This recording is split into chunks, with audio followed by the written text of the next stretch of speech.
শৃঙ্খলভাবে দাঁড়িয়ে পড়ে একটু অপেক্ষা করি, তারপর আমরা শুরু করবো। একটা করে খেয়াল রাখতে হবে, আমরা সকলে পেশাজীবী এবং শিক্ষিত মানুষ, আমাদেরকে কোনো বিশৃঙ্খলা করা যাবে না।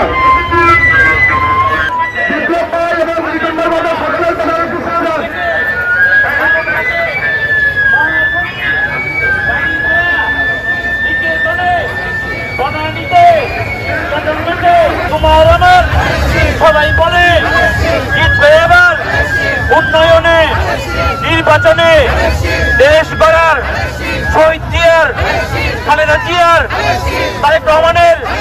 সারা বাংলায় মার্কাটা কি আমার তোমার, মার্কাটা কি নির্বাচনে, মার্কাটা কি আমার তোমার, দেশ গড়ার আন্দোলনে, নির্বাচনে মার্কাটা কি সবাই বলে, ভাই বলে, বোন বলে, বাবা বলে, মা বলে, চাচা বলে,